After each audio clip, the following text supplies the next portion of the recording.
होना ये चाहिए था कि हमारे जवानों के सरों पे टोपियां होती, लोगों होना ये चाहिए था कि हमारी कौम की जबान पर नबी का दुरूद होता। देखो एक बात बताऊं, जो कौमें खुदा की कसम जिनका मजहब हक नहीं है, जो कौमें हक नहीं है, जिनका मजहब बातिल है, सरासर झूठ है, आज देखो वो अपने मजहब के कितने पक्के बन रहे हैं। उनका हुलिया भी अपने मजहब में रंगा हुआ है, उनका कपड़ा भी अपना मजहबी कपड़ा है। उनके कपड़े से देखो तो पता चल जाएगा ये इस मजहब का मानने वाला है।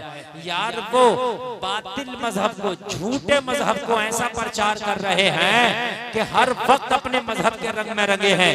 तेरा मजहब तो सच्चा है, तू अपने मजहब से दूर भाग रहा है। तेरा मजहब तो सच्चा है ना, और तू अपने मजहब से दूर भाग रहा। मुझे बता कितने अफसोस की बात है। एक बात बताओ मेरे भाइयों, चंद चीजें ऐसी हैं कि इस्लाम ने जिनसे बहुत दूरी इख्तियार करने को कहा है। कौन कौन सी चीज है? जिना है, झूठ है, चुगली है, हसद है, सूद है, शराब है।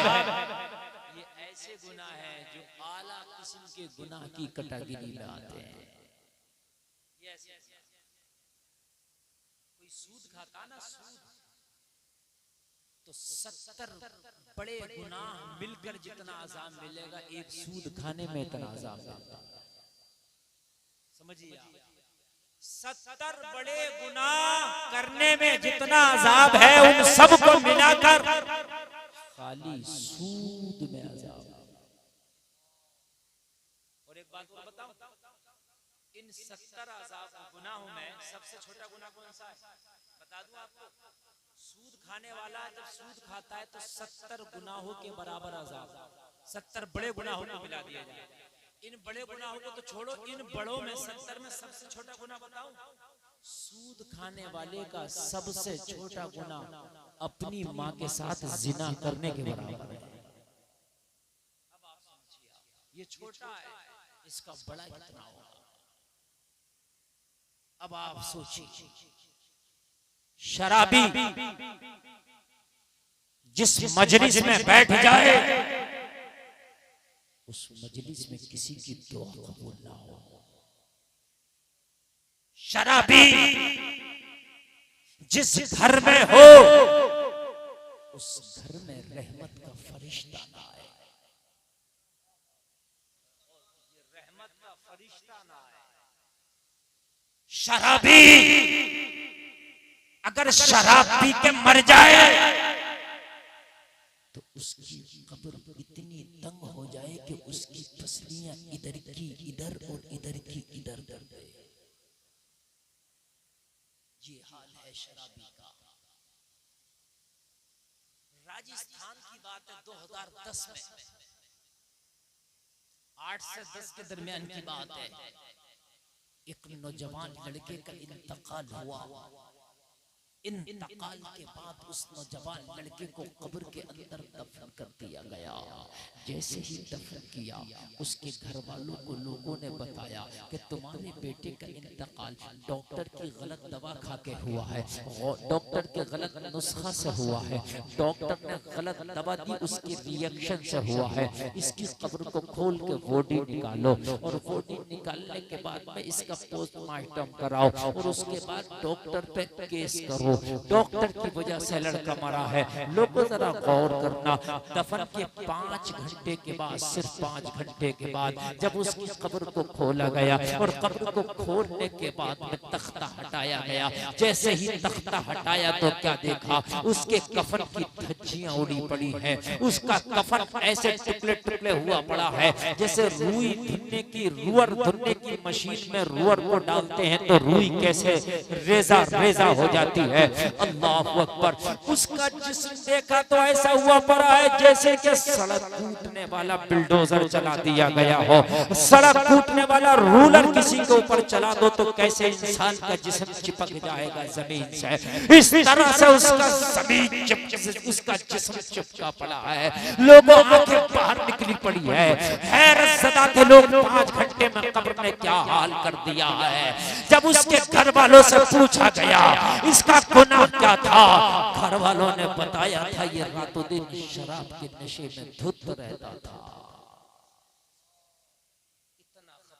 मसला है, इतना खतरनाक मसला है। और एक बात मैं आपको बताऊं, शराबी पर अल्लाह की लानत इतनी बड़ी है, कान खोल के सुने, इतनी बड़ी लानत है शराबी पर अल्लाह की। शराब इंसान चाहे 100 रुपए रोज की पिए, चाहे 100 रुपए रोज की पिए, कमाई उसे 1000 रुपए रोज की हो, 900 रुपया तो फिर भी बच रहा ना, लेकिन शराबी की आखिर बर्बादी पर होती है। आपने ये सुना होगा कि शराबी था घर बेच दिया, शराबी था जेवर बेच दिया, शराबी था प्लाट बेच दिया, शराबी था गाड़ी बेच दिया, सुना होगा आपने। यार 100-200 की शराब पी रहा था, इतना कुछ बिक गया। ये अल्लाह की मार है कि शराबी के घर में बरकत नहीं होती, मालदार कितना भी हो उसे तबाह कर दिया। ईको और कम करें साजिद भाई, ईको और कम करें, ईको कम करें। हाँ, ये सब चीजें आप समझ कर रखें कि एक एक जुमला मोती की तरह समझना है। बात समझ में आ रही है आपको? ये शराबी का गुनाह मैं आपको बता रहा हूँ। लोगों, वलियों का ताजदार, वलियों का सरदार अब्दुल कादिर जिलानी, महबूबे सुबहानी, गौसे समदानी, कुतुबे रब्बानी, पीरे लासानी, शेख अब्दुल कादिर जिलानी। जरा जोर से बोलो सुभान अल्लाह। आप एक दिन बगदाद में बैठे हैं, बगदाद में बैठे एक शख्स आया, बड़ा गुनाहगार, खताकार, सियाहकार, मुजरिम, नकार, हर गुनाह करता है। कहने लगा हुजूर आपका बड़ा जलवा है, बड़ा नाम सुना है, ए अब्दुल कादिर मैं आपका मुरीद होना चाहता हूँ। मेरे गौस ने फरमाया अगर तू मुरीद होना चाहता है तो अब्दुल कादिर का दरवाजा खुला है, जो चाहे मेरा दामन पकड़ ले और मेरा मुरीद हो जाए, लेकिन मेरे मुरीद होने से पहले कान खोल के सुन ले, तमाम बुरे कामों से तौबा करना पड़ता है। कहने लगा हुजूर मुझे आपकी शर्त मंजूर है। अब्दुल कादिर के हाथ में हाथ दे दिया और मेरे गौस ने तौबा कराना शुरू कर दिया। बोल झूठ नहीं बोलूंगा। बोला हुजूर आज के बाद झूठ नहीं बोलूंगा। बोले आज के बाद नमाज नहीं छूटेगी। बोला हुजूर आज के बाद नमाज नहीं छूटेगी। आज के बाद बुरा काम नहीं होगा, आज के बाद बुरा काम नहीं होगा। तौबा करता चला जा रहा है।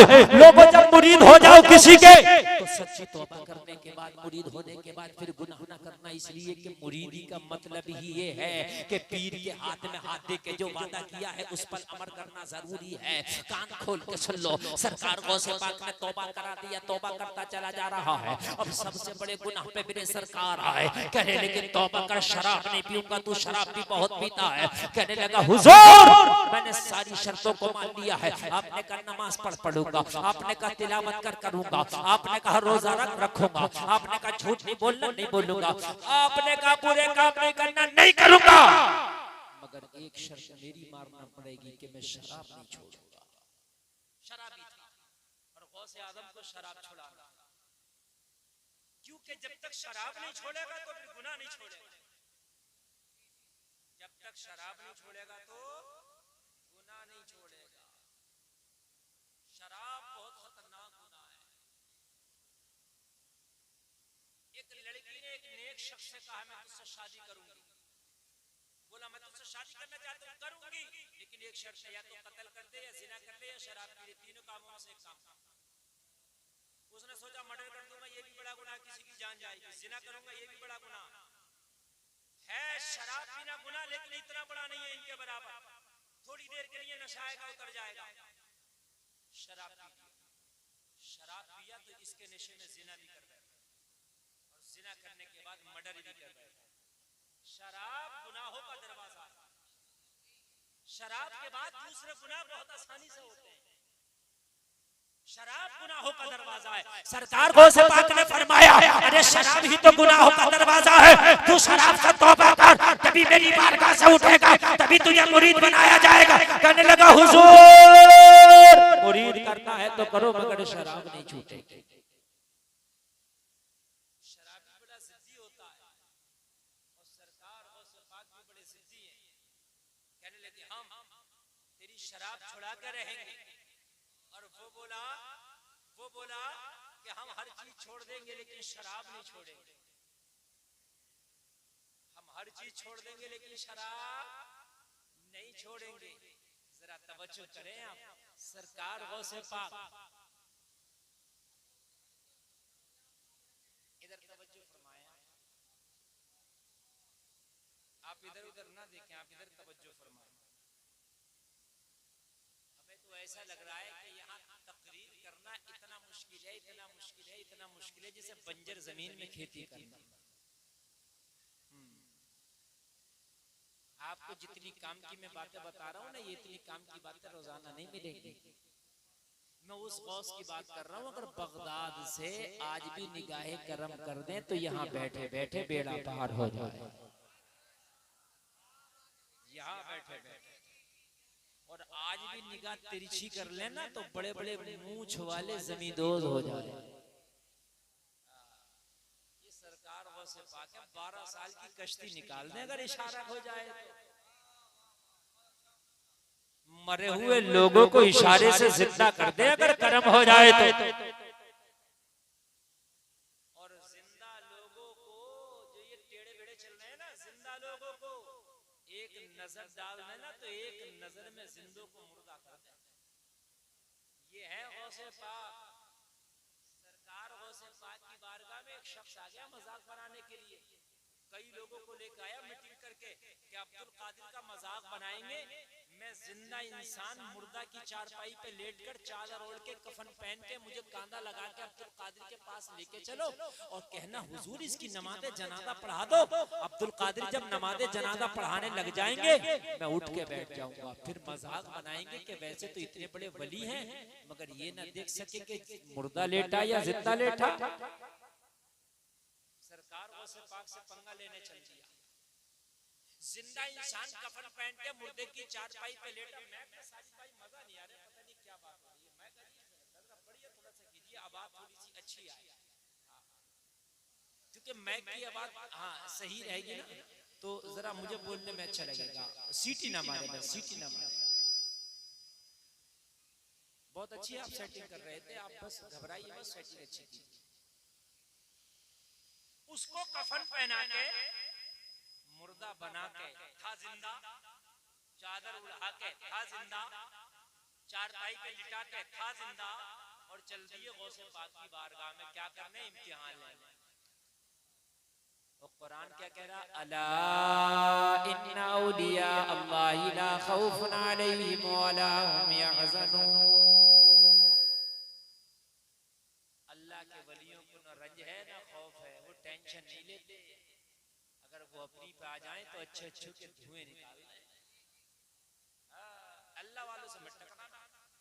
ये चालाक बन के आ गया, चालाक। हुजूर गौसे पाक के पास लाकर के इसकी चारपाई को रख दिया गया और रखने के बाद कहने लगे सरकार ये जिंदा था, इंतकाल कर गया, इसकी नमाज़े जनाजा पढ़ा दे। इसकी ये नसीहत थी, वसीयत थी कि मेरे मरने के बाद मेरा जनाजा अब्दुल कादिर से पढ़वाना। सरकार गौसे पाक ने आंखों को बंद किया, लोहे महफूज पे देखा जिंदा है। क्या देखा? सरकार गौसे पाक आंखें खोल के बोले इसे ले जाओ। कहने लगे हुजूर इसकी नमाज़े जनाजा पढ़ाना, कहाँ ले जाएं? सरकार गौसे पाक ने फरमाया हम किसी की अगर पढ़ा देते हैं तो हो जाती है, अगर इसकी भी पढ़ा दी तो हो जाएगी। फिर मत कहना। वो नहीं समझ रहे थे कि कहाँ बोल रहे हैं सरकार। कहने लगे हुजूर हम भी तो यही चाहते हैं हो जाए। सरकार गौसे पाक ने फरमाया हो जाए तो सफे बनाओ फिर हो जाए, हो जाए तो सफे बनाओ फिर हो जाए। अल्लाह वाले को ना खौफ है, ना रंज है, ना गम है। सफे बना दिया गया, सफे दुरुस्त कर लिया गया। लोगों जरा गौर करो, ये मरने की एक्टिंग कर रहा है, जिंदा है, कफन ओढ़ के लेटा है, जनाजे की चारपाई पे पड़ा है। अब जरा सफे कर दिया गई, सीधी हो गई, सफे दुरुस्त हो गए। मेरा गौस मुसल्ला इमामत पे खड़ा हो गया और होने के बाद में अब जब मुसल्ला इमामत पे खड़े हुए सब खुश थे। जैसे ही नमाज शुरू होगी ये उठ के बैठ जाएगा। ये उठ के बैठेगा तो मजाक बनाएंगे, टिल्ली उड़ाएंगे, तालियां बजाएंगे। मगर लोगों जिसे अल्लाह रखे उसे कौन चखे। बन के फानूस जिसकी हिफाजत हवा करे वो शमा क्या बुझे, जिसे रोशन खुदा करे। जिसको अल्लाह इज्जत दे उसे कौन बेइज्जत करे, और जिसे अल्लाह बेइज्जत करे उसे कौन। यजीद को अल्लाह ने बेइज्जत कर दिया, कयामत तक इज्जत नहीं मिल सकती। हुसैन को अल्लाह ने इज्जत दे दिया, कयामत तक कोई बेइज्जत नहीं कर सकता। जब मेरे गौस ने मुसल्ला इमामत पर खड़े होकर नियत किया खास वास्ता अल्लाह ताला के दुआ वास्ते इस मैयत के। और नियत करने के बाद मेरे गौस ने तकबीर कह दी, अल्लाहु अकबर। और तकबीर कह के नमाज शुरू हो गई। पीछे वाले निगाह उठा उठा के देख रहे, अब उठ के बैठेगा, अब उठ के बैठेगा। मगर दूसरी तकबीर का टाइम आ गया, उठना तो दूर की बात, हिलने को भी तैयार नहीं।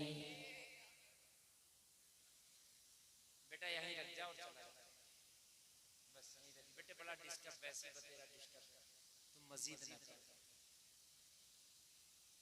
दूसरी तकबीर का टाइम आ गया, उठना तो दूर की बात, हिलने को भी तैयार। सोचने लगे दूसरी तकबीर के बाद उठेगा, बहुत चालाक है, बीच नमाज में उठेगा। 4 तकबीरें होती हैं, 2 होने के बाद उठेगा। मगर इन्हें क्या पता था, सारी चालाकी निकल चुकी है, सारी चालाकी निकल चुकी है, सारी हेकड़ी निकल चुकी है। भाई देखो साजिद भाई बिना मैक के भी बोलने लगे, सब खत्म कर दो, घपला मत करो। वैसे हाँ बहुत अच्छा मैं बोल रहा था आपका, आपने पता नहीं क्या कर दिया, आपने इतना अच्छा मैक आप बुला रहे थे और अचानक आपने इसकी सेटिंग गड़बड़ कर दी। क्योंकि अगर मैं ई को बढ़वा दूं तो मैक में तो मजा आएगा, मगर आपको कुछ समझ में नहीं आएगा, कुछ भी नहीं आएगा। इसलिए बस कॉलम की आवाज खोल दो, ई को कम रहेगा।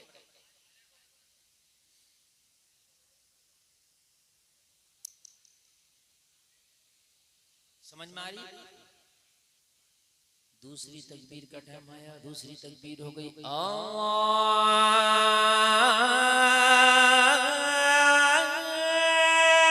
अकबर। सुभान अल्लाह कह दो। सोचने लगे अब उठ के बैठेगा, मगर उठना तो दूर की बात, हिला भी नहीं। तीसरी तकबीर हो गई, चौथी हो गई, और चौथी के बाद क्या होता है, सलाम। बस 2-4 बुजुर्ग लोग बोल रहे हैं, बाकी तो सब ऐसे बैठे कि इन्होंने नमाज़े जनाजा कभी देखी नहीं। मगर नमाज़े जनाजा एक ऐसी चीज है, अगर नहीं देखी होगी तो अपनी देख लो, अपनी देख लो कि किसी की नहीं देखी होगी। इससे पहले कि तुम्हारी नमाज़े जनाजा हो, देख लो, पढ़ लो। जनाजे पढ़ने से भी मेरे भाइयों फायदा मिलता है। अगर जनाजा पढ़ने वाला नेक है तो मरने वाले की बख्शिश हो जाती है, और मरने वाला नेक है तो पढ़ने वालों की बख्शिश हो जाती है। नहीं समझे बात को दोबारा समझा दूं। बहुत से लोग जनाजा पढ़ा, जब जनाजे की नमाज हुई तो दो टीमें बट जाती हैं, एक पढ़ने वाली और एक तकने वाली। हो गया तुझे क्या तू भी खड़ा हो जाता, तू मुसलमान नहीं है, अभी बालू साइयां बढ़ रही हो तो सबसे आगे तू ही होगा। भाई बात है क्या नहीं है? अभी बालू साइयां बढ़ रही हो, सबसे आगे तू ही होगा। क्या नमाज़े जनाजा नहीं पढ़ सकता तू? जन्नत तो तुझे भी चाहिए। कहने लगा मौलाना कपड़े अच्छे नहीं है तो इससे सबक हासिल कर ले, जो मर गया अभी तेरे ऊपर अगर मौत आ जाए तो गंदे कपड़ों में जाएगा, नापाक कपड़ों में जाएगा, और मौत तो कभी भी आ सकती है। इसलिए हर वक्त पाक रहो, जब मौत आए पाकी के आलम में आए। जरा कह दो ना सुभान अल्लाह।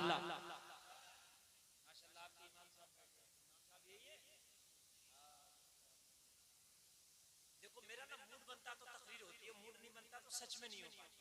अब तुम झगड़ोगे, मुक्के चलाओगे, लड़ोगे तो कहाँ तकरीर होगी, बातें करोगे, इधर उधर करोगे तो नहीं हो पाएगा ना। इसलिए अदब की महफिलें होती हैं, आप अदब से बैठो, सुनो, इंशाअल्लाह मैं आपको सुनाऊंगा, मजा आता है।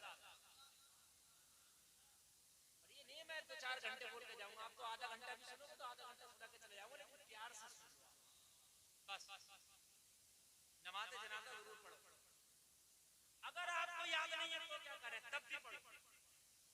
खड़े हो जाओ, तकबीर का हो कम से कम अल्लाह अकबर तो कह ही दोगे, सुभाना पढ़ लो, दुआ याद ना हो तो अल्लाहुम्मा रब्बना पढ़ लो, जनाजे की दुरूद याद ना हो तो यही नमाज वाली दुरूद पढ़ लो, मगर जनाजे में शरीक। अच्छा, जनाजे में शरीक होने का मतलब क्या है? नमाज जनाजे पढ़ना तो है, और क्या काम है उसमें? देखिए, शादी में शरीक होने का मकसद वहां से हाथ डालो हो गया ना, अब कुछ मत। शादी में शरीक होने का मतलब यह है कि आप निकाह में शरीक हो।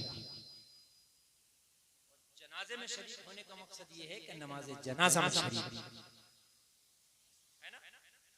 अगर आप नेक है तो मरने वाला बख्शा जाएगा, और मरने वाला नेक है तो पढ़ने वाला बख्शा जाएगा।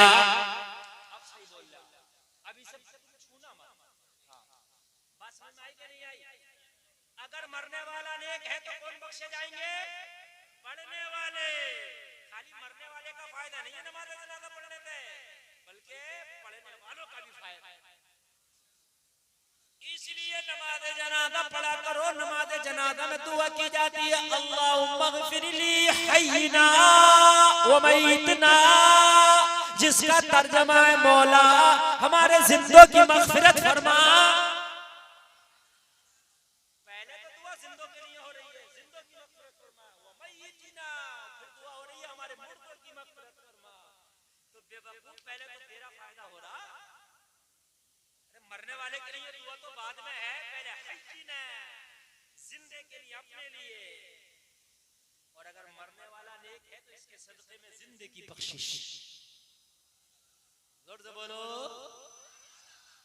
एक बूढ़ी औरत अल्लाह की वलिया, बड़ी नेक है, बड़ी नेक है, अल्लाह की वलिया है। जिस बस्ती में रहती थी उसमें कफन चोर रहता था।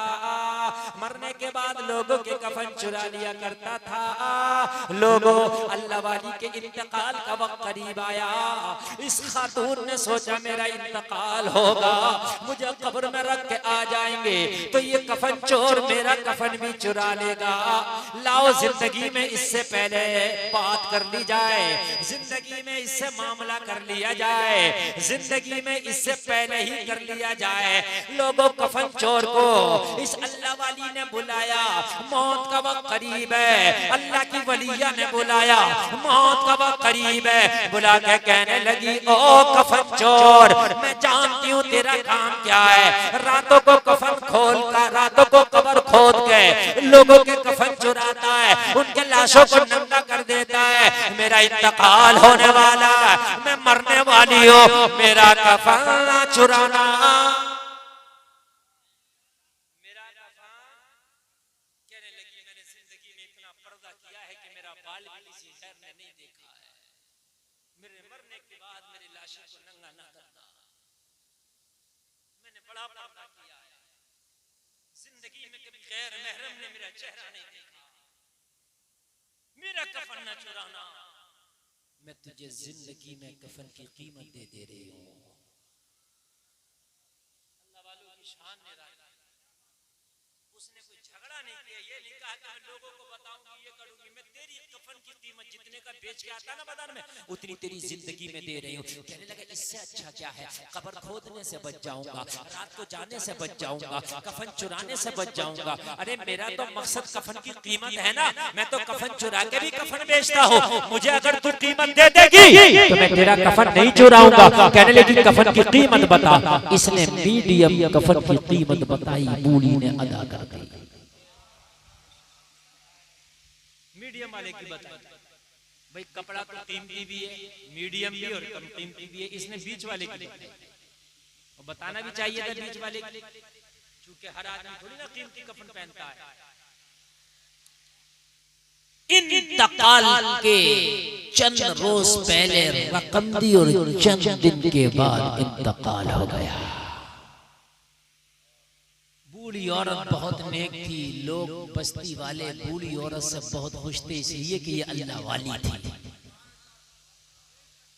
महल्ले के लोग, बस्ती के लोग आगे आए। जो कोई नेक आदमी होता तो हर आदमी चाहता है कि इसका कोई भी काम मेरी तरफ से हो जाए।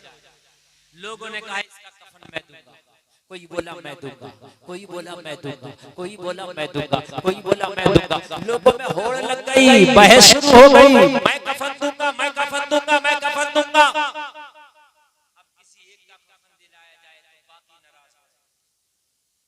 ये मशवरा किया गया, सबका पैसा इकट्ठा करके और सबके पैसों से कफन लिया,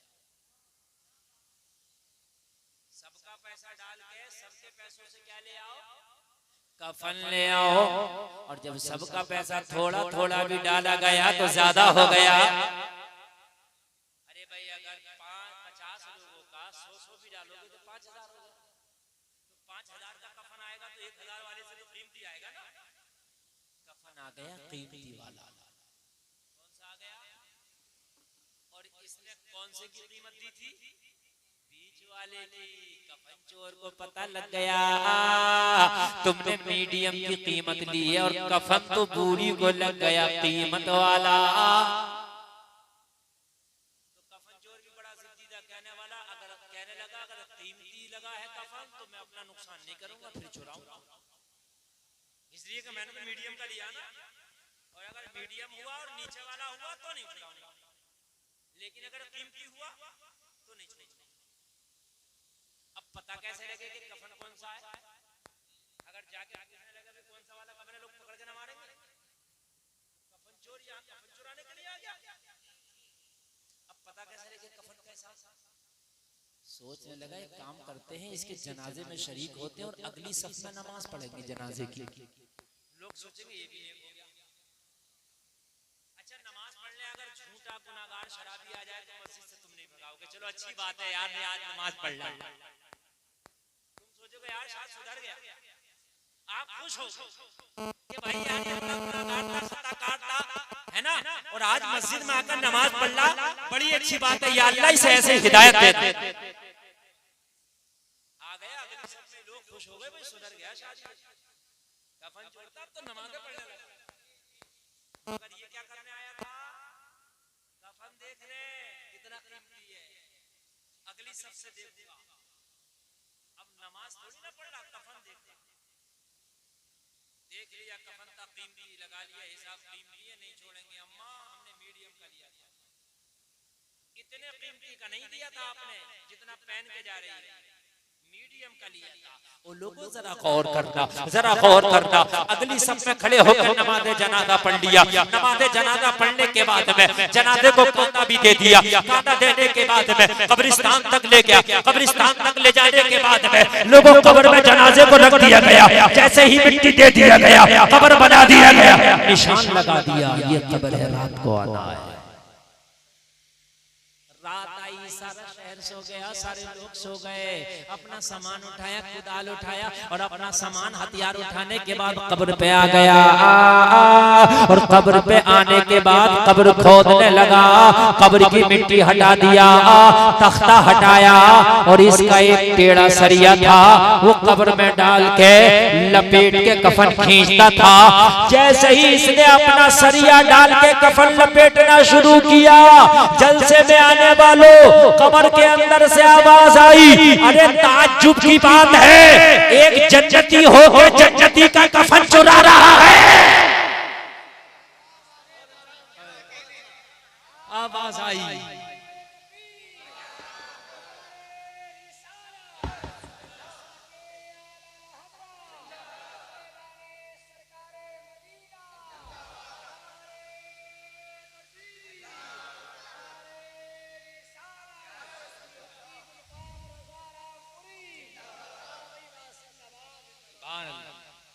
यहाँ मैंने एक बात नोट की, आप लोगों ने नहीं की हो, मगर कुछ जहाँ बुराइयां होती हैं वहाँ कुछ अच्छाइयाँ भी होती हैं। यहाँ के मर्द तो जलसा सुनना नहीं जानते, लड़ते झगड़ते बातें करते, मगर औरतें बहुत खामोशी से सुनती। ये बात है, जबकि ऐसा नहीं होता है, औरतें बातें करती हैं, मगर यहाँ के मर्द औरतों से कई चूड़ी आ गई। सच बता रहा हूँ, बेचारी बड़ी खामोशी से सुन रही है, अल्लाह सलामत रखे। जबकि बातें करने की इनकी आदत, लेकिन यहाँ तुम, लेकिन अब माशाल्लाह तुम भी सुनने लगे। मेरी तकरीर भी आधे घंटे से ऊपर हो भी गई, अब आप तो सुनोगे तो सुनाया जाएगा, वरना काम लायक तो हो गई। आगे सुनाए, बोलिए आगे सुनाए। हाँ, माशाअल्लाह माशाअल्लाह। देखिए जब दिल से सुनते हैं तो फिर लगता है कि सुनाना चाहिए, और जब दिल से नहीं सुनते तो लगता है कि जल्दी से स्टेज से उतर के चले जाना चाहिए।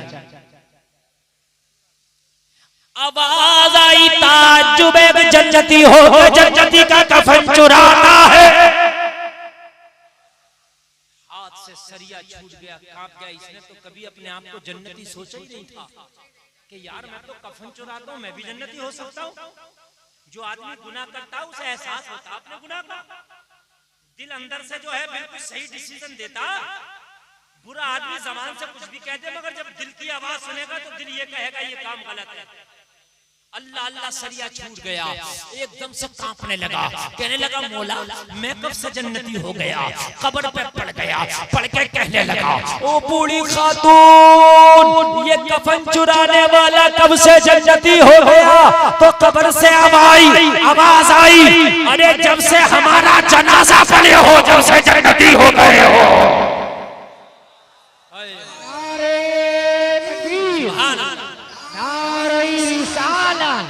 मसलके आला हसरत अज़मते मुस्तफा नारे तकबीर। जब से हमारा जनाजा पड़े हो, जब से जन्नती हो गए हो, और कफन चुराने के लिए आने वाले तू ही जन्नती नहीं हुआ। जिसने जनाजा पड़ा है सब जन्नती हो गया। वाह भाई वाह, जिंदाबाद। जनाजा पढ़ोगे आज के बाद, बोलो इंशाअल्लाह। हाथ उठा के बोलो इंशाअल्लाह। अरे दोनों हाथ उठाओ यार। कुछ लोग अभी ना उठा रहे, उठा लो उठा लो। अरे जनाजा एक ही टाइम का तो होता, 5 टाइम का थोड़ी होता। लोग डर रहे हैं कि जनाजा पड़ जाए हमारा ना हो जाए जल्दी से।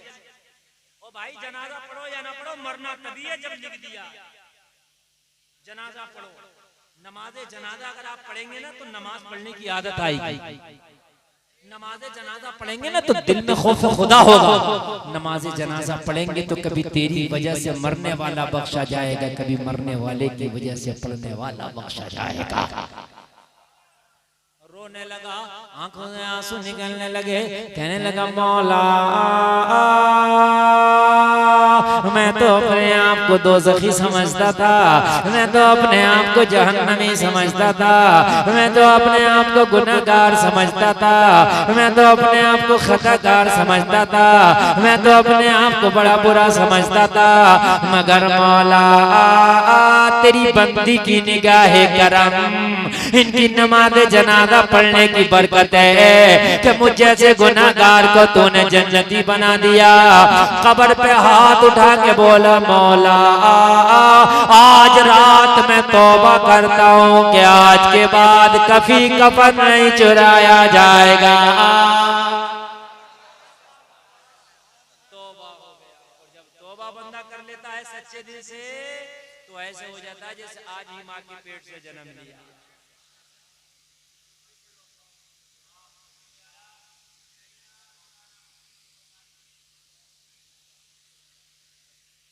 समझ में आ रही है? इसलिए नमाज़ें पढ़ने वाले बनो, जनाजे की नमाज वो भी पढ़ो, 5 टाइम की नमाज वो भी पढ़ो। अब वहीं आ जाओ, गौसे आजम जनाजा पढ़ा रहे हैं। क्या पढ़ा रहे हैं गौसे आजम? अच्छा मुर्दा है क्या जिंदा है? मुर्दा है, चच्चा जिंदा था। हाँ तवज्जो तवज्जो, याद है। जैसे ही जनाजा पढ़ाना शुरू किया, एक तकबीर हो गई नहीं उठा, 2 हो गई नहीं उठा, 3 हो गई नहीं उठा, 4 हो गई नहीं उठा, सलाम फेर दिया। और ये नमाज पढ़ने वाले जो मीटिंग करके आए थे, ये गए चादर उठा के देखा तो जिंदा नहीं मुर्दा पड़ा। सरकार गौसे पाक से बोले हुजूर ये क्या हो गया? कहने लगे हो नहीं गया, इसकी हो गई। मैंने पहले ही कहा था जिसकी पढ़ा देते हैं हो जाती है। यहाँ कोई झूठ काम नहीं होता, यहाँ जो होता ओरिजिनल होता है। तुम जनाजा लाए झूठा, अब्दुल कादिर झूठा नहीं पढ़ाता। हमने पढ़ा दिया जी। कहने लगे हुजूर ये तो मामला खराब हो गया, तो जिंदा था। अब इसके घर वालों को क्या जवाब देंगे, बीवी बच्चों को क्या जवाब देंगे? इसके घर वाले तो हमें इतना मारेंगे कि हमें मुर्दा कर देंगे। हुजूर क्या करें? सरकार गौसे पाक ने फरमाया, जब तुम मीटिंग कर रहे तो जिंदा था, कांधे पे उठाया तो जिंदा था, कफन पहनाया तो जिंदा था, मेरे पास लाए तो जिंदा था, सफ बंदी किया तो जिंदा था। मगर जैसे ही मैंने कहा दुआ वास्ते इस मैयत के ज़बाने अब्दुल कादिर से जो निकल जाता है वो हो जाता है। क्या बात है। जिंदा था मगर मुर्दा निकल गया तो अल्लाह ने इसे उसी वक्त मुर्दा कर दिया। अब ले जाओ इनकी चालाकी के साथ इन्हें दफना दो। बोले चालाक अल्लाह वालों की बारगाह में जाओ तो नजर को काबू में रखते जाओ। अल्लाह वालों की बहुत से लोग मज़ारों पे जाते हैं, उर्सों में जाते हैं, डांस पार्टियां देखते हैं, कव्वालियां देखते हैं, बेपर्दा औरतों को देखते हैं, बिसात खाने में घूमते हैं, चक्कर झूले में उर्सों में जाकर के झूलते हैं और वहां बेपर्दा औरत को गलत निगाहों से देखते हैं। अल्लाह वाले की बारगाह में जाओ, नजर संभाल के जाओ, इसलिए कि अल्लाह वाले की नजर तिरछी हो गई तो तुझे न यहाँ छोड़ा जाएगा न वहां छोड़ा जाएगा। अल्लाह वाले की अगर निगाह तिरछी हो गई, तू गलत निगाह कर रहा है यहाँ, लेकिन अल्लाह वाले ने अगर निगाह तिरछी कर ली तो मारा जाएगा। इसलिए उलमा की ज़बान में बारगाह में जाओ तो ज़बान संभाल के जाओ, और अल्लाह वाले की बारगाह में जाओ तो निगाह और दिल संभाल के जाओ। अगर किसी के उर्स में जाना, मज़ार पे जाना, कितना भी हराम काम हो रहा हो, नाच गाना, चक्कर झूला, तमाशा, ये कुछ मत करना। आप मज़ार पे जाओ और वहां जाकर दुआ करो, फातिहा पढ़ो, खामोशी से आ जाओ। आप मत पढ़ो चक्कर में, इसलिए कि अल्लाह वाले की निगाह अगर फिरी तो फिर तू तबाह हो जाएगा, तुझे कहीं ठिकाना नहीं मिलेगा। सरकार गौसे पाक के कदमों में गिर गए, कहने लगे सरकार हमसे गलती हो गई, हम आए थे आपका मजाक बनाने, हम आए थे आपको नीचा दिखाने, मगर हमारी तो उल्टा मजाक बन गई। जिसने मंसूबा बनाया था ये मुर्दा पड़ा है। हुजूर इसके छोटे छोटे बच्चे आपकी बारगाह में तौबा करते हैं, आज के बाद किसी का मजाक नहीं बनाएंगे, आज के बाद किसी को नीचा नहीं दिखाएंगे, आज के बाद किसी का तमस्खुर नहीं करेंगे। हुजूर लेकिन करम कर दो, इसे जिंदा लाए थे जिंदा कर दो ताकि घर वालों को वापस कर दे। इन्होंने सच्चे दिल से जैसे ही तौबा किया, सरकार गौसे पाक को रहम आ गया। जैसे ही रहम आया, मेरा गौस आगे बढ़ा और आगे बढ़ने के बाद गौसे आजम ने मुर्दा पे हाथ रखा और हाथ रख के बोले तुम भी इज़्निल्लाह, अल्लाह के हुक्म से खड़ा हो जा। इतना कहना था, चार पाई से ये मुर्दा उठता जा रहा है और ऐलान करता जा रहा है, निगाहे वली में वो तासीर देगी, बदलती हजारों की तकदीर। नारे तकबीर, नारे रिसालत, मसलके आला हज़रत फैज़ाने होसे आज़म। नारे तकबीर, नारे रिसालत। ये सरकार गौसे पाक कह दो सुभान अल्लाह। तो फिर जब शराबी आया तो मेरा गौस शराबी को शराब कैसे न छुड़वाए, कैसे न छुड़वाए। ये गौसे अगर कोई शराबी ये कह के शराब से तौबा कर ले, हुजूर गौसे पाक मैं आपको गवाह बना के अपनी शराब से तौबा कर लाऊं, लेकिन हुजूर मेरा ये काम हो जाए, खुदा की कसम ऐसी निगाहे करम होगी बगदाद वाले की कि अल्लाह उसका वो काम पूरा कर देगा। बहुत से लोग कहते हैं हम गम में पीते हैं, तुम्हें जो भी गम है ना, जो भी गम है, आप शराब छोड़ो और कहो गौसे पाक मेरा ये गम दूर हो जाए, इंशाअल्लाह वो गम दूर हो जाएगा। गम चाहे कितना बड़ा।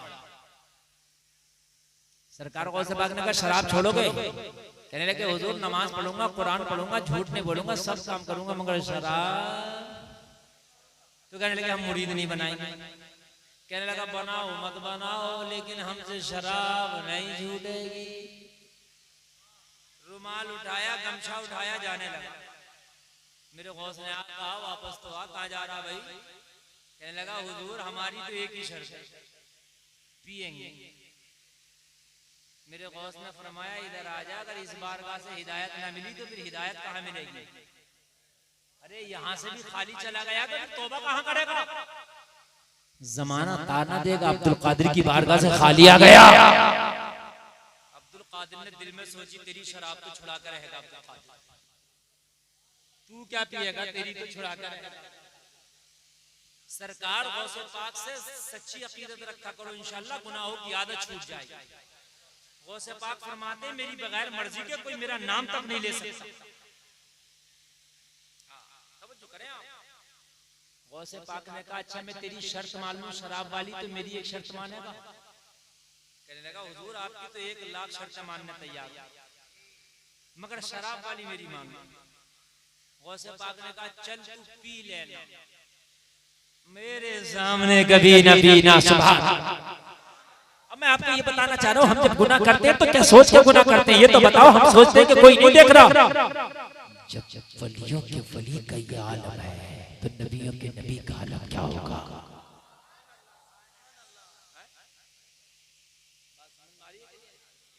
जब वलियों का वली देख ले तो नबियों का नबी कैसे नहीं देखे? शादी में आने वालों तो तवज्जो करो, हमने बहुत देखा है कि शादी में भांगड़ा चल रहा है, शराब पी के दूसरे डांस चल रहे हैं। हाँ, और अब तो मौलाना असलम साहब लड़के तो लड़के, लड़कियां शराब पी के डांस कर रही हैं। हाँ, ये हाल हो गया। ये लेटेस्ट बात बता रहा हूँ मैं आपको, लेटेस्ट बात बता रहा हूँ आपको। फिर हम कहते हैं कि या अल्लाह हमारे ऊपर बड़ी तबाहियां आ रही हैं, शुक्र मनाओ कि आसमान से पत्थर नहीं मारे जाए, वरना हमारे काम ऐसे हैं कि आसमान से पत्थर बरसाए जाए। समझे मेरे भाइयों? अपने घरों के जायजे लो, अपने बच्चों के जायजे लो कि तुम्हारे बच्चों के कदम डगमगा तो नहीं रहे। अगर बच्चों के कदम जरा भी डगमगाए तो उनकी जिम्मेदारी माँ बाप के ऊपर है। माँ बाप का हक तो है औलाद के ऊपर, लेकिन औलाद का हक भी वालिदैन के ऊपर है कि अच्छी तरबियत करे। कहा हुजूर ये शर्त मंजूर है, पीऊंगा मगर कभी सामने नहीं पीऊंगा। बात फाइनल हो गई। सरकार गौसे पाक ने इसको वादा लेके भेज दिया, घर चला गया, नमाज़ें पढ़ता रहा, कुरान पढ़ता रहा। अच्छा खासा हफ्ता गुजर गया, 2 हफ्ता गुजर गया। जैसे ही महीना गुजरा इसको इजाजत तो मिली गई थी। इसको एक दिन याद आई बहुत दिन हो गया शराब पिए, इजाजत तो मिली गई है, शर्त ये है कि पीर के सामने नहीं पीना है। शाम का टाइम हुआ, मैं खाने चला गया, मैं खाने जाके शराब का जाम खरीद लिया। शराब का जाम खरीदने के बाद मैं सोचने लगा मैं खाने में नहीं पीऊंगा, कोई सोचेगा गौसे आज़म का मुरीद पीता है। छिपा के मैं खाने से निकल के ले आया, सोचने लगा रास्ते में नहीं पीऊंगा, कोई देखेगा जमाना कहेगा गौसे आज़म का मुरीद पीता है। लोगों चलते चलते शाम हो गई, अंधेरी छाने लगी। जब बाजार में पहुंचा तो बाजार बंद हो गया था, सन्नाटा छा गया था। बाजार के एक तरफ कोने में जाके खड़ा हो गया, क्या देखा कि ना कोई आगे है, ना पीछे है, ना दाएं है, ना बाएं है। बड़ा खुश हुआ, यही अगर पी लिया जाए तो ना कोई देखने वाला है, ना कोई बताने वाला है। बड़ा खुश हुआ, इसने जाम का ढक्कन हटाया और हटाने के बाद में जाम को मुंह से लगा दिया। अभी एक भी कतरा हलक के नीचे नहीं गया था। आवाज आई, अरे क्या वादा भूल गया? निगाह उठा के देख, अब्दुल कादिर खड़ा है। देखा तो वलियों का वली खड़ा है, देखा तो गौसों का गौस खड़ा है, देखा तो कुतुब का कुतुब खड़ा है, देखा तो शेख अब्दुल कादिर जिलानी खड़े हैं। कदमों पे गिर गया, जाम फेंक दिया, वादा याद पिएंगे मगर कभी सामने नहीं पिएंगे।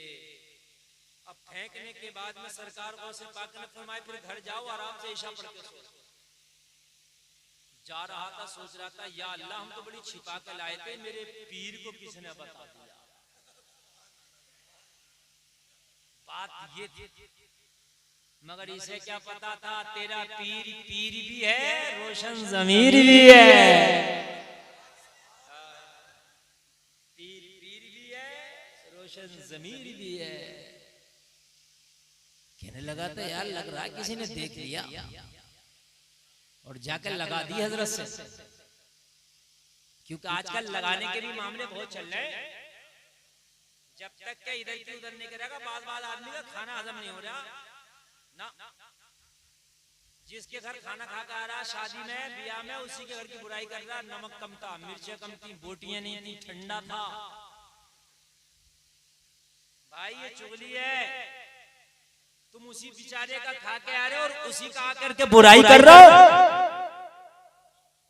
और मेरी माँ बहनों तुम भी कान खोल के सुन लो, औरतों के अंदर मेरे नबी ने फरमाया चुगली करने की आदत ज्यादा है, चुगली करने की वजह से जहन्नम में जाएंगी। किसी की बुराई और चुगली ना करें, बुराई और चुगली करने की वजह से जहन्नम का बंदा हकदार होता है। औरतों के अंदर ये आदत है, किसी की चुगली करके कहेंगी मेरी आदत किसी से चुगली करने की तो है नहीं, तुझसे कह रही हूं तू किसी से कहना मत, मेरी आदत तो है नहीं इधर उधर करने की। क्या कहेंगी? मेरी आदत तो है नहीं ज्यादा इधर उधर करने की, देख मैं तुझसे कह रही हूं मगर तू किसी से। अब वो भी दूसरी से कहेगी मेरी देख आदत तो है नहीं, मैं तुझे ही बता रही हूं, ये तुझे ही तुझे में पूरे गांव में पता चल जाए। समझ रहे हैं? अगर तुम लोगों के ऐब छुपाओगे अल्लाह मैदान महशर में तुम्हारे ऐब छुपा देगा। बुखारी शरीफ की हदीस है, हजरत अब्दुल्लाह इब्न अब्बास रिवायत करते हैं, इब्न अब्बास हजरत अब्दुल्लाह इब्न अब्बास रिवायत करते हैं, कहते हैं कि मेरे नबी रास्ते से गुजर रहे हैं, मेरे नबी ने दो कब्र वालों को देखा और फरमाया इन दोनों कब्र वालों पर अज़ाब हो रहा है।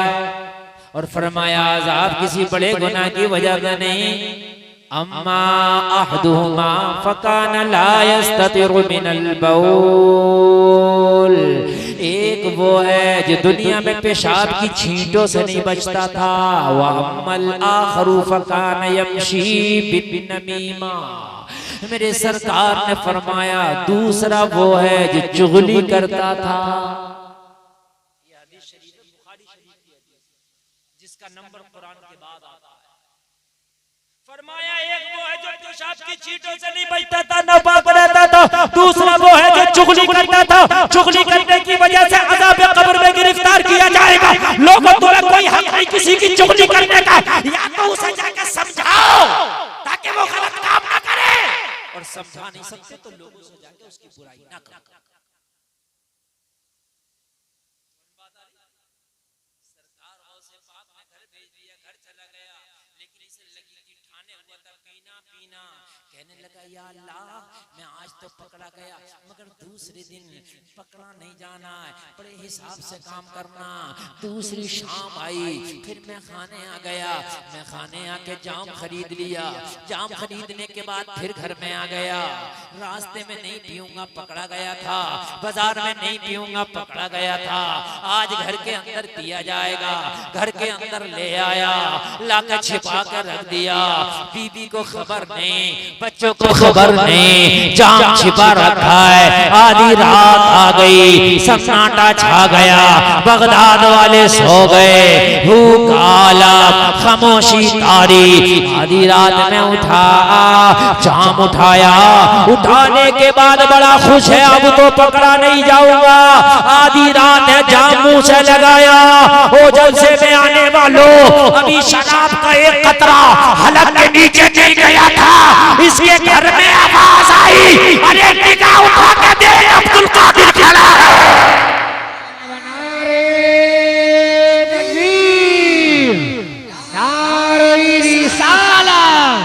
मसलके आला हज़रत फैज़ाने गौसे आज़म। बहुत अच्छा, अल्लाह आपको सलामत रखे। देखा कदमों पे गिर गया, जाम फेंक के बोला हुजूर वादा याद है, हुजूर वादा याद है। अब्दुल कादिर ने भी कसम खाई थी शराब पीने नहीं देना। आज हम शराबे पीने के बहाने ढूंढते हैं, मेरा वो छुड़वाने के बहाने ढूंढ रहा है। आज मेरी कौम तबाही की तरफ जा रही है, आज हमारी न्यू जनरेशन बर्बादी की तरफ जा रही है। आज बियर के नाम पे बहुत पिया जा रहा है, कहने लगे ये इंग्लिश शराब है, लोग इंग्लिश हो चाहे बियर हो चाहे देसी हो, सबके सब हराम है। कान खोल करके सुन ले, आ मैं तुझे बताता हूँ, आ मैं आगे लेकर के चलता हूँ। इसने कहा आज तीसरा दिन है, आज आखिरी कोशिश जरूर होगी। आज आखिरी कोशिश, जाम खरीदा, फिर शाम के वक्त घर लाके रख दिया। आज तो किसी को बताया भी नहीं, सो गया। लेकिन नींद कहाँ, बिस्तर पर।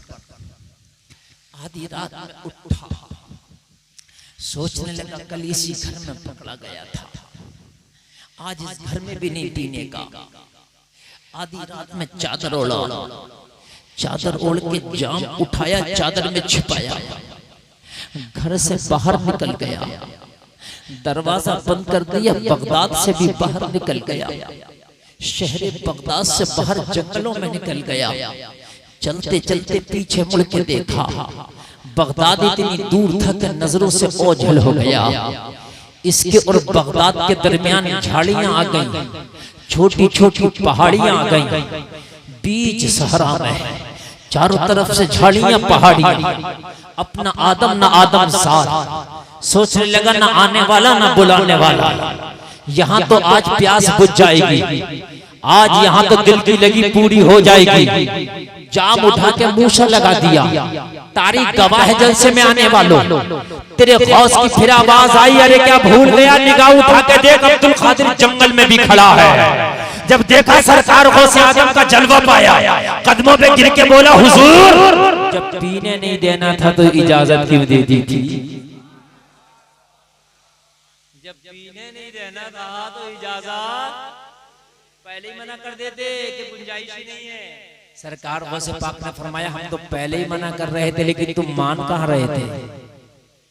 तुम तो रुमाल उठा के जा रहे थे। हमने सोचा अगर तुम चले गए तो जब यहाँ हिदायत न मिली तो कहाँ मिलेगी, इसीलिए ये शर्त रख दी थी, सुन मेरा चाहने वाला चाहे दोषे हवा पे हो, मेरा चाहने वाला चाहे समंदर की तुगयानी में हो, मेरा चाहने वाला चाहे पहाड़ की बुलंदी पर हो, मेरा चाहने वाला चाहे दुनिया के किसी कोने में हो। अब्दुल कादिर फरमाते हैं, अब्दुल कादिर का चाहने वाला अब्दुल कादिर की निगाहों से ओझल नहीं रहता है। अरे जब बगदाद के ताजदार का ये आलम है तो मदीने के ताजदार का आलम क्या होगा? जब उनके गदा भर देते हैं शाहाने ज़माना की झोली, मोहताज का जब ये आलम है, मुख्तार का आलम क्या होगा? नारे तकबीर, नारे रिसाला, मसलके आला हज़रत, फैज़ाने गौसे आज़म, जश्ने शादी। अच्छा माशाअल्लाह आपने सुना, अल्लाह आपको सलामत रखे। अब तो ऐसा लग रहा है कि जैसे शुरू में था ना, ऐसा लग ही नहीं रहा, ऐसा लग रहा है कि लोग चेंज हो गए। असलम साहब देख लग रहा है अब ना कोई चू करने तैयार है ना चरा करने तैयार है, मगर अब जलसा खत्म हो रहा है माशाअल्लाह। 1:30 बज रहा, 1:30 बजे तक मुझे तकरीर करना थी, 12:25 पे मैं शुरू की, 1 घंटा 5 मिनट में बोल लिया माशाअल्लाह। ये आपकी मोहब्बतें देखिए, हम तो कितना भी बोले दिल नहीं भरेगा, अल्लाह बोलने से ज्यादा अमल की तौफीक अता फरमाए। मैं 5 मिनट जरा जो आयत तिलावत की है मैं आपको बता दूं, हुन्ना लिबासुल लकुम व अंतुम लिबासुल लहुम। अल्लाह फरमाता है बीवी शोहरों का लिबास, शोहर बीवियों का लिबास, दोनों एक दूसरे के लिबास। इसलिए जब शादी करने चलो तो जैसे कपड़ा बहुत देख के खरीदते हो, ऐसे ही रिश्ता बहुत देख के करो। माल हो या ना हो, अमाल अच्छा हो। माल खत्म हो जाता, अमाल कब्र में चला जाता है ना। फर्नीचर घुन जाएगा, गाड़ी बिक जाएगी, कैश खत्म हो जाएगा, लेकिन दुल्हन का अमाल जिंदगी भर रहेगा, मरने के बाद कब्र में जाएगा। बात समझ में आ रही है कि नहीं आ रही है? बहुत जल्दी मुख्तसर असलम साहब तवज्जो फरमाइए। हाँ क्या मौका नहीं है, वो फरमाइशें बहुत होती है ना हमसे, अब हर फरमाइश तकरीर का मसला ऐसा जो मौजू चल रहा है उसी पर, और नाज शरीफ का मसला ऐसा 2 शेर इधर के पढ़ दो, 2 उधर के पढ़ दो, लेकिन ये तकरीर है, इसका तसलसल बनाना पड़ता है।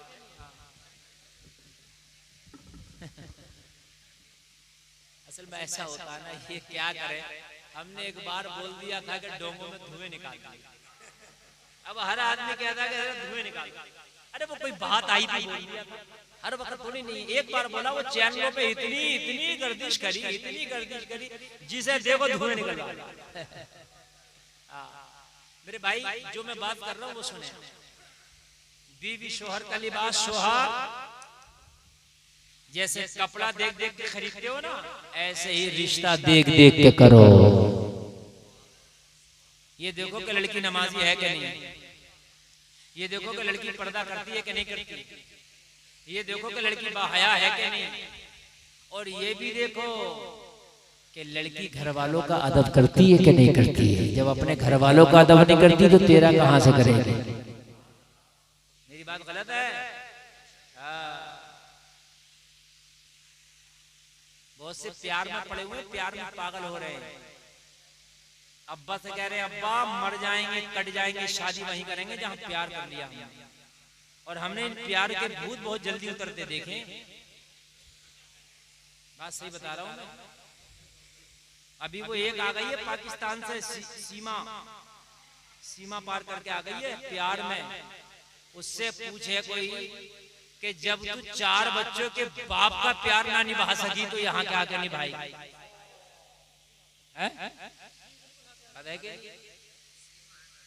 भाई। सबसे शादी कर लेना, मगर उससे शादी मत करना जो तुमसे कहे मैं तेरे प्यार में पागल ना, चाहे वो लड़का हो या लड़की। भाई रक्षा चलाने वाली की बेटी से शादी कर लेना, मगर उस लड़की से शादी मत करना जो कहे मैं तुझसे प्यार में पागल हूं, सबको ठोकर मार कर तुझसे शादी करूंगी। जिस माँ ने 9 महीने पेट में रखा, जब उसकी इज्जत ना रख सकी तो तेरी क्या इज्जत रखेगी? जब उस बाप को इसने ठोकर मार दी, जिस बाप ने खून पसीना बहा के इसे सींचा है, जवान किया है, जब उसकी तेरी को ठोकर मार के आ गई तो कल को तेरी को ठोकर मार के भी चली जाएगी। थोड़ा सा सुन लीजिए, मैं आपको बताऊं। इसलिए निकाह करो, शादियां करो तो लड़के भी नेक देखो, नमाजी देखो, लड़कियां भी नेक देखो, नमाजी देखो। रहा माल की बात तो ये अल्लाह के देने के ऊपर है, अल्लाह के करम के ऊपर है। अल्लाह चाहेगा, तूने गरीब घर में बेटी को डाला, अल्लाह अमीर कर देगा। और अल्लाह चाहेगा, तूने अमीर घर में बेटी को डाला, अल्लाह गरीब कर देगा। भाई बताइए, ऐसा होता कि नहीं होता? गरीब में डाला अल्लाह ने बढ़ दिया, अमीर में डाला अल्लाह ने गरीब कर दिया। नेक बस।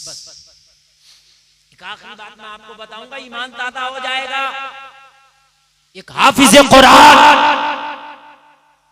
आज जब शादियां करने चलते हैं तो अगर निकाह की बात आए, रिश्तों की बात आए, तो अगर किसी से कहो फला जगह मौलाना रिश्ता करोगे तो कहेगा कोई डॉक्टर हो तो बताओ, हजरत मौलाना की बात मत मत। हाँ क्यों भाई, मौलाना में क्या बात है? इसने 15 साल में मौलवी की डिग्री हासिल की है, कोई छोटी मोटी डिग्री है? तो कहता हजरत मौलवी इसलिए नहीं कि जरा हाई फाई सोसाइटी का हो। तो हाई फाई सोसाइटी वो नहीं होती जो शराब पीकर नंगा नाच रहा हो।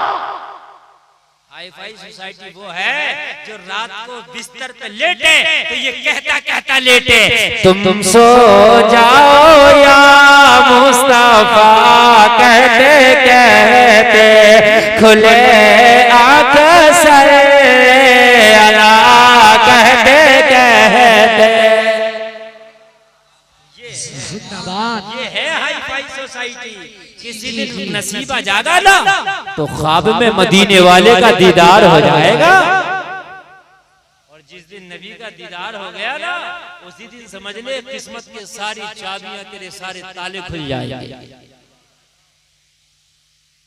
बल्कि शादियां करो तो नमाजी देखो, दाढ़ी वाले देखो, नेक देखो, और आलिम दीन मिल जाए तो सुभान अल्लाह, तुम्हारी भी बख्शिश कराएगा, तुम्हारी बेटी की भी बख्शिश कराएगा।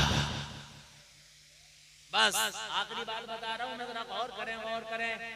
मेरे नबी का एक सहाबी है, चेहरा काला है, आंखें छोटी हैं, होठ मोटे मोटे, बड़ा गरीब है। इतना गरीब है कि उसके घर में खाने का सामान नहीं, पीने का सामान नहीं, अपना कोई घर नहीं, दर नहीं, ना कारोबार, ना बिजनेस, ना घर, ना दार। जाहिरी तौर पे चेहरा भी इतना खूबसूरत नहीं। मेरे नबी की बारगाह में आया, मेरे नबी ने फरमाया, ओ मेरे सहाबी शादी क्यों नहीं कर लेते? क्या फरमाया ओ मेरे सहाबी? अर्ज की आका मुझसे कौन शादी करेगा? मेरा तो घर नहीं, मेरा तो दर नहीं, मेरा तो जो है आका बिजनेस नहीं, कारोबार नहीं, तिजारत नहीं। रही मेरी बात तो मैं भी देखने में इतना खूबसूरत नहीं, आका मुझे कौन अपनी बेटी देगा? मेरे नबी ने फरमाया मेरा गुलाम है, और जो मेरा गुलाम होता है जमाने का इमाम होता है, तुझे बेटी आम आदमी नहीं मदीने का अमीर देगा। मदीने में एक बहुत बड़ा अमीर रहता था, बहुत बड़ा अमीर। नबी ने उसका एड्रेस देके कहा जाओ, उसकी बेटी जवान है, उसका हाथ मांग लो। पहुंच गया, जाके दरवाजे पे दस्तक दिया।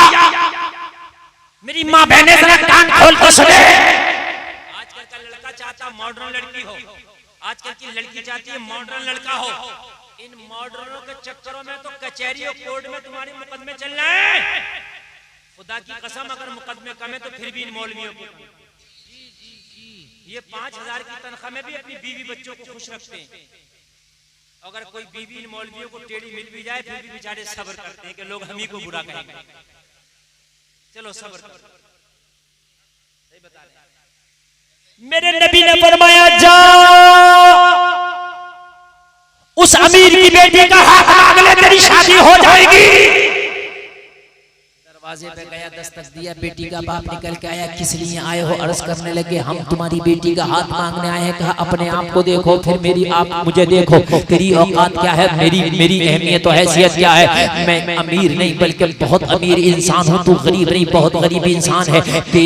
मेरी बेटी और तेरा जोड़ क्या है? कहने लगा बात तो आपकी सही है, मुझसे बड़ा कोई गरीब नहीं, आपसे बड़ा कोई अमीर नहीं, आपकी बात सही है, मेरा घर नहीं, दर नहीं, माले तिजारत नहीं, मेरे पास कुछ नहीं, बात तो सही है, मगर एक बात सुन लो, मैं अपनी मर्जी से नहीं आया, मुझे भेजने वाला आमिना का लाल है। जिंदाबाद। क्या कहने जवाब नहीं। मुझे भेजने वाला आमिना का लाल है। कहने लगा अब जाऊं? बेटी के बाप ने कहा भेजने वाला अगर मोहम्मद है तो ना जा, बैठ जा। क्या कहने। अब मैं तेरा मशवरा कर लूं, अगर भेजने वाला रहमतुल आलमीन है तो मशवरा करने दे।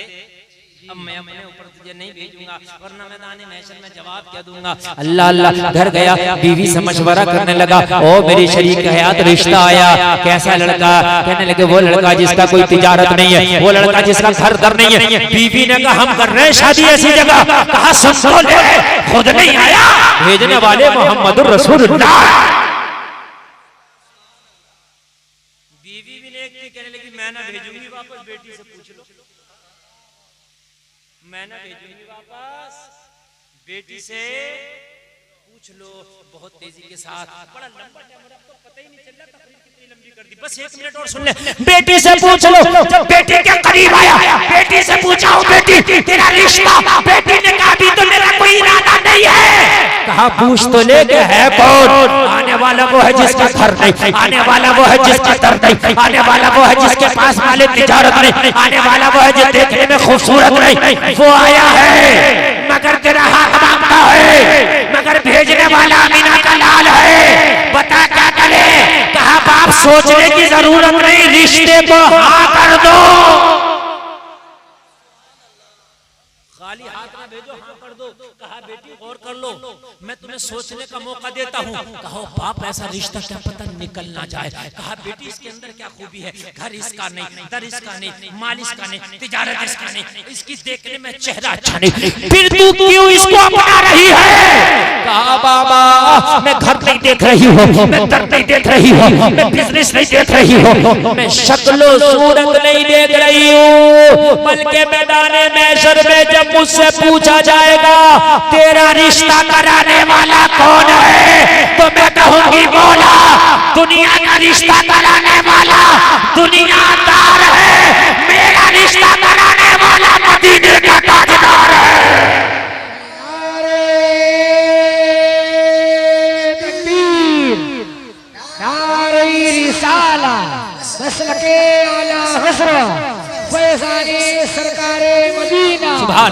फैज़ाने गौसे आज़म जश्ने शादी। अल्लाह सलामत रखे आप लोगों को, बरकत अली साहब की शादी में अल्लाह बरकतें फरमाए।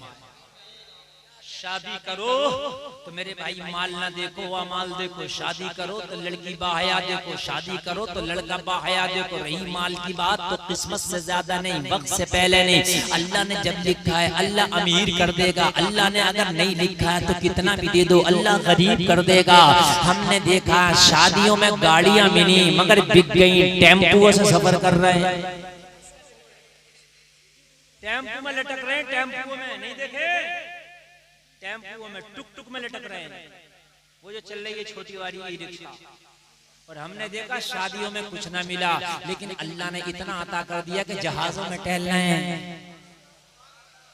भाई देना अल्लाह का काम है, देना खुदा का काम है। हुवा लिबासुल लकुम व अंतुम लिबासुल लहुन। मेरा रब फरमाता है औरतें शोहरों का लिबास हैं और शोहर औरतों का लिबास हैं। जैसे लिबास अच्छा पाकीज़ा देखते हो वैसे ही दूल्हा दुल्हन का जोड़ा अच्छा और पाकीज़ा देखो। अल्लाह सलामत रखे मेरे भाइयों, नेकियों की तौफीक अता फरमाए। कहने में कोई खता हुई हो तौबा करते मेरा मौला माफ फरमाए। सारे लोग कलमा शरीफ पढ़े, ला इलाहा इल्लल्लाह मुहम्मदुर रसूलुल्लाह। इस्लाम जिंदाबाद व मा अलैना इल्लल्लाह।